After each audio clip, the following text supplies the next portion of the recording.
Oh, back again. All right, we're here with an update for Bernie Sanders from my first video. It was confirmed just yesterday. Bernie indeed did have a heart attack. In my previous video, it just said he was having some chest pain and he had a few stents put in. But now we know for sure there was a blockage, and he was in the hospital for 3 days. And it looks like here's a picture of it, of him getting released. He looks pretty good. Some people, maybe if you hear him talk or he's up close, it'll be different. Some people after having a heart attack, they just look like they've been run through the ringer. But he looks pretty good. And he's headed to Vermont to go obviously relax. I mean, he just got out of the hospital for a heart attack. So here is a statement from Bernie on getting out. I want to thank the doctors, nurses, and staff at the Desert Springs Hospital Medical Center for the excellent care you provided.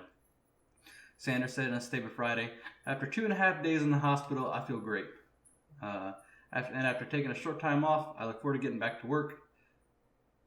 As I said before, he's headed back to Vermont, and here it says exactly what happened. Sanders treating physicians here, Arturo Marchand. I don't do 2 takes, so I'm gonna get these names. And Arjun Gururaj,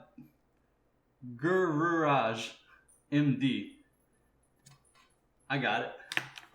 Your boy got it.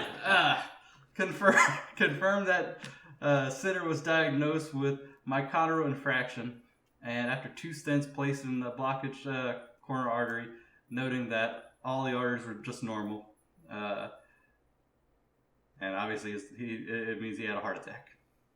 A little bit further down, it's just breaking down what we already knew.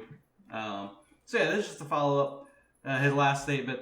Thanks for all the well wishes. I'm feeling good. I'm fortunate to have good health care and great doctors and nurses to help me recover. That's a good thing. Got that whole American healthcare system right. Good thing he doesn't want to get rid of it. That's a different conversation. I'm not getting into that. I'm fortunate to have good health care and great doctors and nurses help me recover, he wrote. Before returning quickly to his core political message, none of us know when a medical emergency might affect us, and no one should fear going bankrupt if it occurs. Medicare for all. Good words, Bernie. This is Bernie's Twitter page. I wanted to make a comment on this. Bernie, of the political candidates, I think he does the best outside of, I mean, you can say Trump does a good job. I don't know if you consider spewing whatever you think about Trump. His Twitter is not it's his best and his worst enemy. He puts out a lot of stuff. But in terms of staying on message, Bernie probably does one of the better jobs of staying on message on Twitter, and I think that's a good thing for him when it comes to obviously having to recover and not being able to go to the. I think there was a debate coming up. So I don't think he's going to be at that one, obviously, the heart attack. But he does a good job of staying on top of Twitter. He's probably got a team. Hopefully he does. Look, man, if you're 78, or you probably want a Twitter team. I wouldn't. I don't even know why they let Trump on Twitter.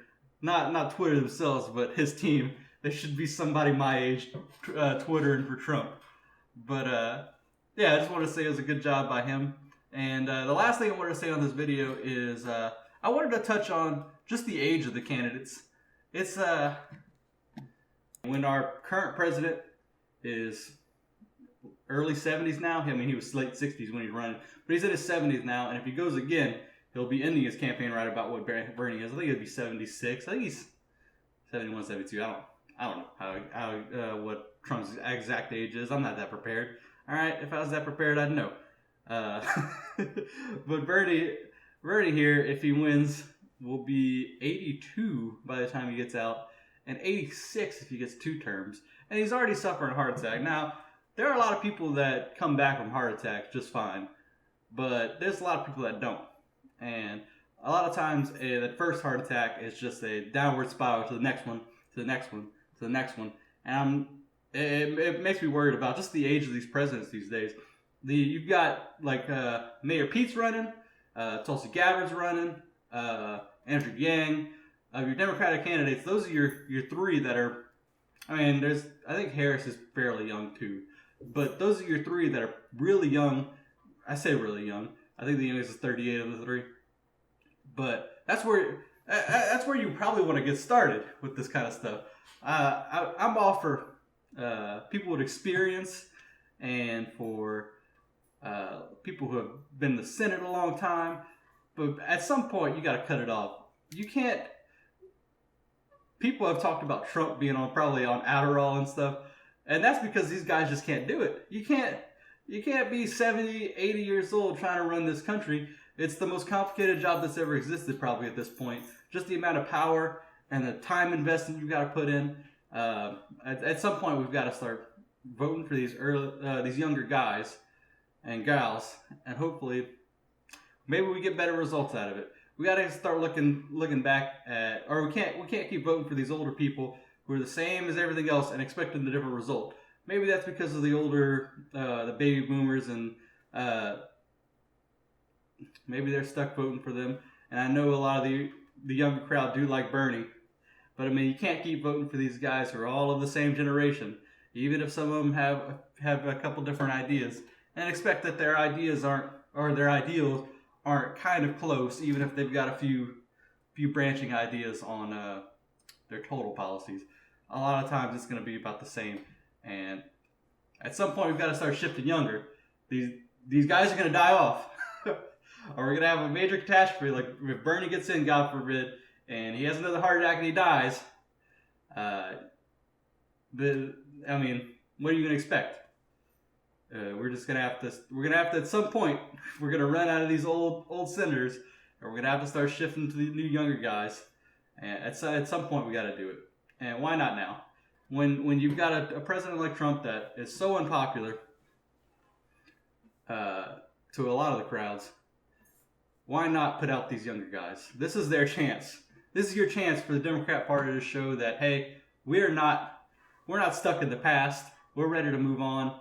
That can be, you can interpret that however you want. I don't know what their message is trying to be, but it doesn't seem like it.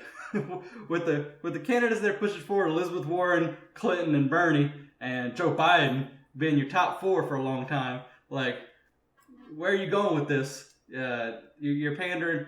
They're trying to pander to the younger people while pushing out their older crowd, but their older crowd is who's keeping them around.